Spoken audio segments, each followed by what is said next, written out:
Mira ka'ee miira keessa galee immoo diyaaspoorummaa kana dhiisee dhufumoo biyyatti galee achiin dhufumoo yoon dhufe immoo diyaaspoorummaa. Atachi dhattee jennaan gadi baatu achi keessaa olii gadi deemtee ijoollee balbala rukuttee manaa ba'aa jettanii isatti biyya diigda achuma taa'e achuma sii gaariidhaati. Dhuguma al tokko dhiisii deemina jechisiisaa barra wallaahi Dubaayin kana baay'ee fedha. Tasgabbaay Amiira nama koomantii jalatti mucaan tokko maqaan sii Hanaan moo eenyuun koni masadi kan sila kennite eenyuun. Hanaan lakkoofsa biiftuu siifan erga. Lakkoofsa siifan erga keessa. Ammaa fi ijoollee biraa qabda waan ta'eef bu'een deebi'ee dhufaa. Hayyee. Sa'idaa nama jedhamu lakkoofsa fudhu wal jijjiiraanii akkasii LTM Gujii Coffee Trading itti fufi. Akkam jirtani nagaa jirtani? Nagaa galata. Nagaa Oromoon akkas wal bira dhaabbattuun keessanii baay'ee bareedaadha. Gurbaan keenya kun dhukkubee har'a ciisee jira gaafanni afaaniin dubbatu afaan isaa nagaa fakkaata. Mudhii gatitti garuu abbaa dhaqee argetu beeka. Galatoon anallee sana dhukkubsa yeroo dhugaa rabbii. Amma ogguu sagalee isaati galchitee dhageeffattanii kana ani mimmaantu na qabaa ture qaamaanin argeerani guyyaa 3 bira deemee ilaaleen jira. Wallahi anillee takkaa garaa laafeen beeku ilma dhiiraati akkasitti yeroon argee jedhu jechuudha onnee kiyyatu na dhaabbata jechuu nan danda'a rifadhee nama dhukkubsatu biratti immoo miira hin taane agarsiiftutti jajjabeessuudhaaf jechuudha nama argee jedhe qofan namaaf hubata wallahi. Dhugaadha amma Oromoon miliyoona 60 miliyoona 50 waliin jenna namni takka birrii takka yoo buuse gurbaa kana har'a asii kaanee Awurooppaa naannessinee akkamsiisuu hin dandeenya turre birrii takkaan ummanni Oromoo birrii takka darbee jechuudha waa biraan barbaachisu. Har'a 10,000 15,000 20,000 kennee jennee walirratti ba'aa fe'uu miti. Oromoon namni tokko nama tokko gahaadha. Har'a baay'inni keenya kun maaliif nu barbaachise asirratti artistiin keenya isin jirtan kun Oromoo isin keessatti of ilaala Oromoon yeroo baay'ee kanaaf gaafa sagaleedhaan bareeddanii dhaabbattanii namni baay'een sagalee keessaniin isinitti gammada. Gaafa rakkattan immoo namni isin bira hin jiru taanaan uumaa faayidaa hin qabdan akkas miti. Nu warri daldala keessa jirrullee waa'ee siyaasaa dhiisnee Oromoon keenya gaafa miidhamtee akkasi sireerra geessu utuu sireerra hin gahini birmachuufi yoo nu darbanii immoo sireerra gahani adaraa bakka jirrutti waan qabnu kontirbuut goonee jara kana akkamsiisnee Oromoon keenya gurbaan kun lubbuun ka'ee bor uummata keenyatti akka inni deebi'u maatii isaatti akka inni deebi'u du'aayiidhaan bira dhaabbachaa waan qabnu gochuu qabna jedha oduu isin baay'ise dhiifama naa godhaati ani waan kanan baasa kana isa gargaara jedhee waan waadaa isinii galu hin qabu waanan godhaa jiru keessumaa nan godha achuma naa qabadhaa rabbi immoo fayyisee umurii isaa dheeressee nu faana ummata daa'ima isaa irratti rabbi isaa hadeebisuun godhaa naa ulfaadha. Baay'ee ulfaadha galatooma ergaa bareedaadha. Galatooma akkaawuntii maxxansu warri jechaa jirtan koomantii jalatti akkaawuntii xiinxalaa bilaashaa hin baate as jalaa. Xiinxalaa bilaashaa koomantii jala hin jiru. Okay. Akkaawuntii kan argachuu dandeessan Feesbuuka Muhammad bin Al Jazeera jedhuu fi kan isaa zeeru jalaafis argachuu dandeessu. Akkaawunticha bareedinee akkasitti qabnee teenyu waraqaadhaan. Tiktookiitu adaba nu nyaachisuufi. Tiktookiin nama adaba. Wareegama barbaachisu kaffalla jenneeti bar. Gatiin qabu kan wareegamni gatiin qabne maal godha osoo falli biraa jiru maaliif gatii kafalle jenneeti feesbuuka jalaan argattu feesbuukni kun maqaan akkuma tiktookii kan wal fakkaataadha garaagarummaa hin qabu. Kana hunda aarsaa kaffalanii immoo gaafa qomoo isaaniitiif dhaabatan wanti nama gammachiisu kana caala hin jiru. Baay'ee nu ulfaadhu jechuun barbaada. Hamma sigaa dabalataan dhugaa yeroo baay'ee anillee ammareef lafaa dhufaadha. Artistoota jara sanarraa baay'ee kan irraa barachuu qabnu tokko artistiin tokko beekamtii tokko gaafa argatu dhaabbata wayii hundeessa beektaa dhaabbata uummataaf tajaajilu. Kun biyya keenya keessa hin jiru. Har'a Kadir ittiin kan wallaanamu miti kan akka Kadir dhibeen irra ga'e kun Oromoon marti bakka itti deemee yaalamu dhaabuu hin dandeenyu humna kana hin qabna beektaa. Garuu amma sirra deebi'ee kanan ibsuu barbaadu an beekamtiin obboleessa kootiif obboleettii kootiif qomoo kootiif sagalee naan taane homaa nan fayyadu. Namoonni ogummaanis na caalan tiiktookii kana laayivii ilaalaa jiru amma sa'aatii kanatti asirrallee seenanii namoonni isaan jaallatan baay'ee jira. Kunooti mucaan keenya kana ta'ee jira. Kanaaf waan humna qabdaniin bira dhaabadhaa jedhanii ergaa dabarsuu osoo danda'anii asirratti hirmaataniin jedha. Dhugaa dubbachuuf wanti ta'aa jiru kun baay'ee namatti tola. Kanumaan itti hafuufu. Egaa obboleessa keenyas ganaa hin hojjenne inni dandeettii adda ta'e qaba. Nama sirba Qamar Yasuuf isteejii irratti osoo sirbuu qamarumti of wallaalee isteejii inni itti badhaase tokko nan yaadadha beektaa. Hamma namni sun wiilcharii irra taa'ee gaafa agartu hamilee dhugaa waanan dubbadhuun hin qabu. Kanaaf kun artistoota hunda keenya mana keenya dhufee bor kan tuqudha.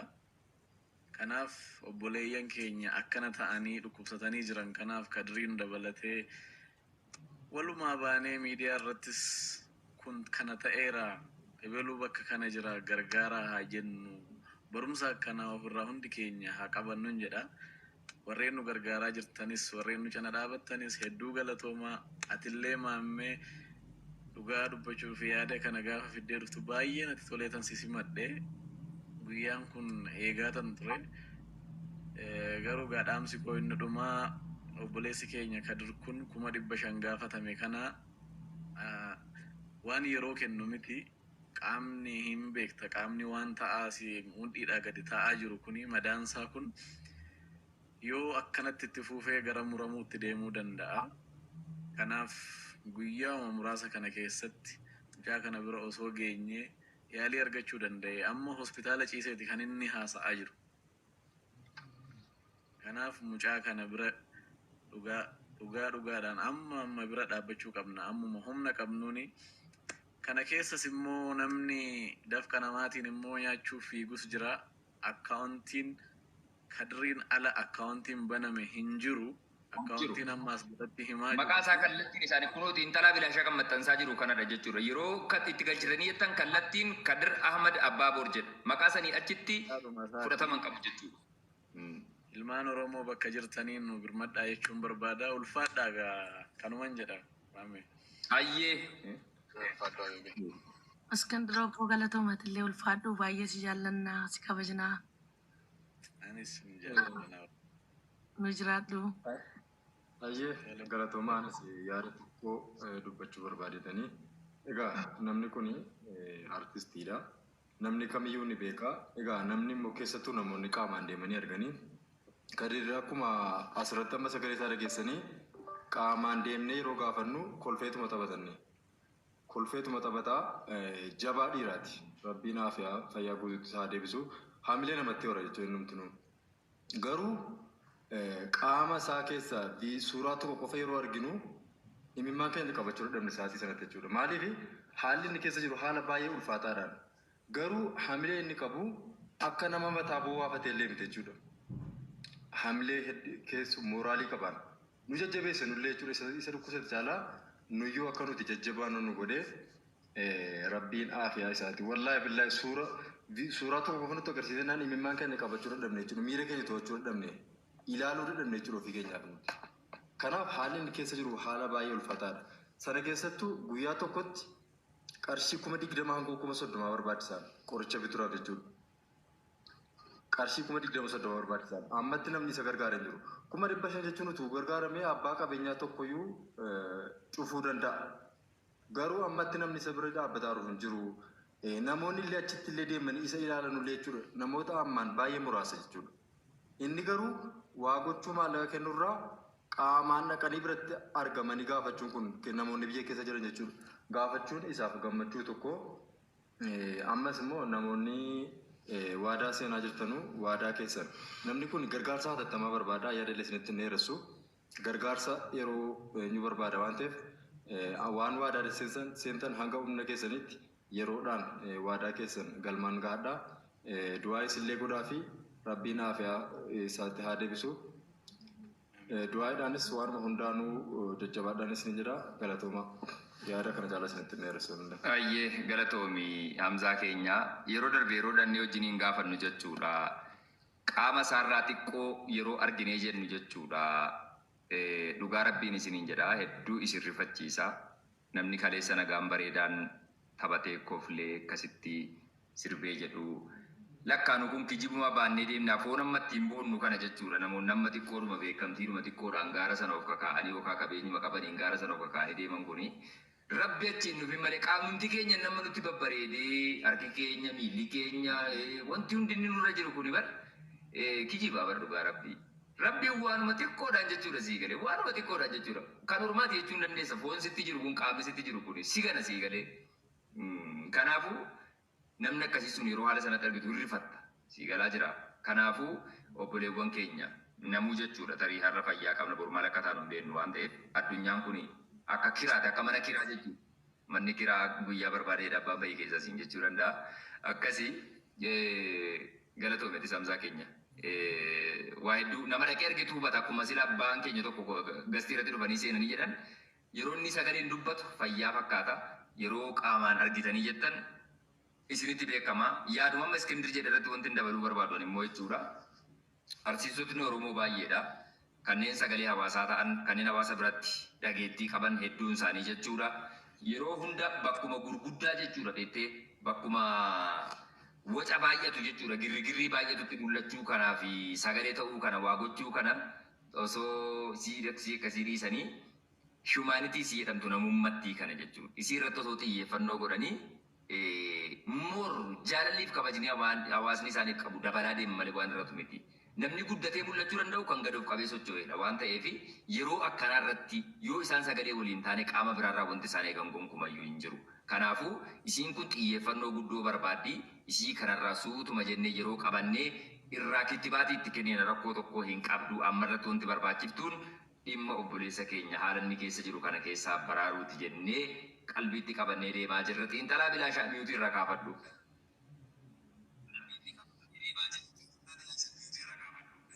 السلام عليكم ورحمة الله تعالى وبركاته. Okay. السلام عليكم ورحمة الله تعالى وبركاته.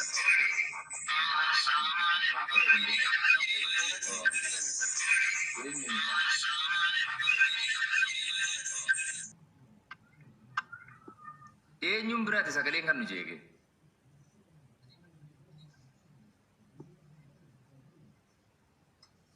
Isaac. Kan bilaashaati. Kan bilaashaati. Okay. Kiyya maali intinaa kantiibaa akkan magaalaa Dubaayii keessatti intina ta'an jirtu ammatti biiziin si'a qabu. Maal natti biizii taatu? No, busy jedha bar busy. Sorry jedha kasi Ana miti kan deddeebisaa ture. Salaamu alaikum. Waalaikum salaam. Eenyu bira Salaam keetuma mormii. Maalan mi'uutii godhadhee taa'ee natti iyyaa jira argaa jirtu miti. Okay. Ani mi'uutii irra ture gaafanni akka kana deddeebisu sana. Bilaasha jedhamanii maqaa Uummata koomantii kana maal hojjenna? Nuti asirraa taphatti jirra obboleewwan. Ajaa'iba bar. Aya. Amma kaanee dubbii keenya dubbannu. Ayyee. Annan haara beektaa baay'ee naara kan beektu haariin kiyya baay'ee guddaadha. Onneen kiyya waan guddaa ta'e baay'ee naara. Gaafa naaree jedhu immoo dubbii bareedduun dubbadhaa iyyuu. Gaafa hin naarreen baay'een dubbadhu malee. Dhuguma dubbachuufi gaafa nama aarsee gaariittis si aarsa akka hamaattis si aarsa ammoo xiqqoo see wanti natti dhaga'ame ana maal seeti maal namumti tokko maal jiran akka nu dhageenyuttoo bakka gaggaareedhuma jedhani haalli waan dandeetu baay'ee faayidaan qabdu malee dubbiin kun abbaa galeef galu waan dandeetoo keessii guuttee ma jirti jedhani bu'aa buusuu dhabdu malee namuma tokko dhabamtee birritti kana kan guutu namuma tokko dhabamuun na gaddisiise malee. Wallahi namni tokko akkam dhabame nama gaduma ba'anii hawaasatti muun kana jechuudha qaanii guddaadha.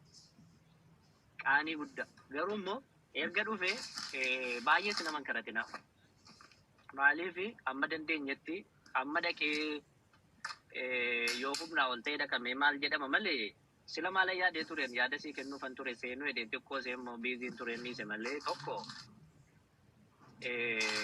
waan salphaadha otoo itti murame maalidha fayyaadha namummaadha wanti biraan jiru jechuudha. Amma nuti wallee gargaaraan jirru artistii gargaaraan jiru aartii gargaaraan jirru amma isinii ku dandeessu garuu namummaa gargaaraa jirra.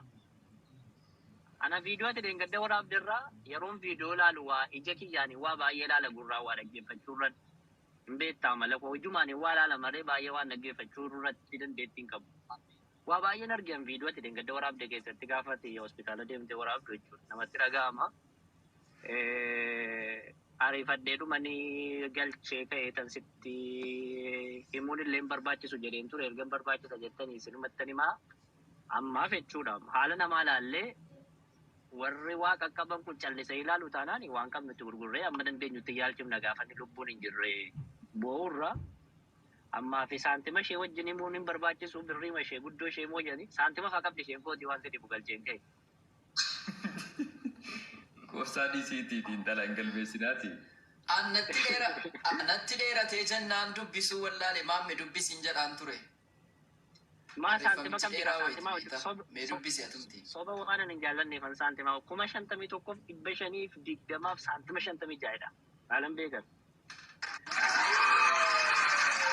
Wow, Richard.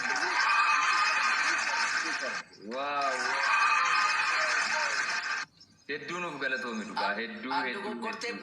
Dogoggortee barreessite moo dheetan dubbisuu sodaadhe atumti dubbifatu. Wallahi yeroo lama laalee jedhe yeroo lama laalee ka'ee jechuudha mucichi tarii diraayivara tiraakiitii jettee biyya Ameerikaa kanatti sa'aatiin kun sa'aatii lafa fakkaata ijji isaa kun illee ilaalu yeroo callisee dhuma beektee eegaarii jira. Lakkee dhuguma dubbachuuf wanti kun nu madaala jechuuf miti. Wallahi nu madaalu maaliif maallaqa kana jechuun walitti dhufee faayidaa buusa malee biyya sana keessatti akka inni faayidaa hin qabne hin beekna. Garuu gaafa walitti dhufu obboleessa keenya yoo xiqqaate dawaa bitee fi an dhuguma dubbachuuf maala nawwaa jira seete. Otoon nan danda'ate har'a fayyiseen bor fayyaasaa arguu barbaada. Nan danda'a osoo hin ta'e jechuudha. Inni kun harka rabbiiti waan ta'eef rabbi isaa fayyisu.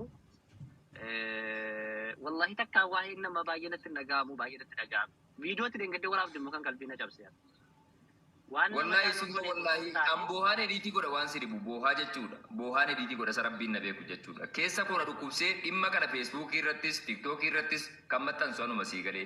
Namni keenya yeroo ammaa keessatti bakkuma girrigirriin jaallatu jaallatu namoonni dhugumatti haqaaf godhu ta'e ani yeroon akkana yeroo faarsuudhaaf miti sii galee.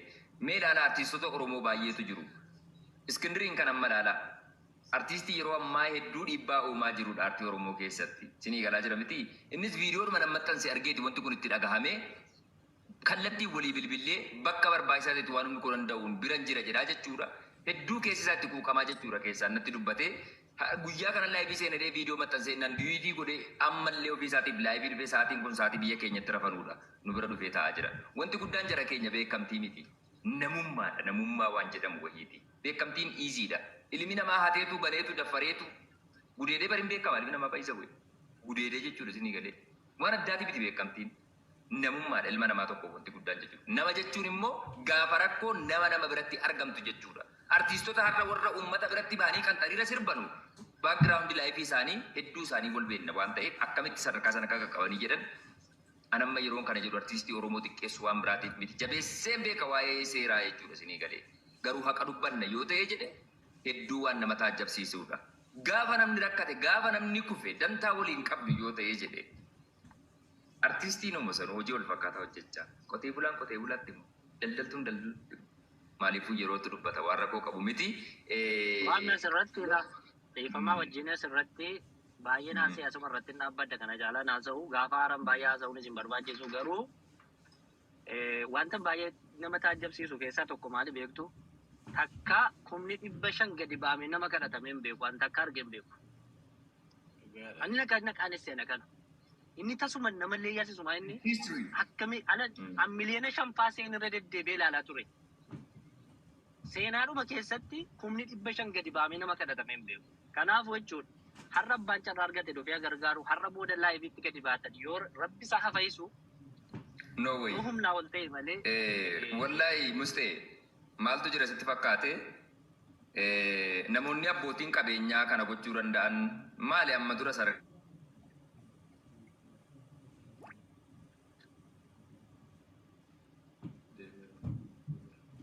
deebi'ani deebiteetta okay amma nan jira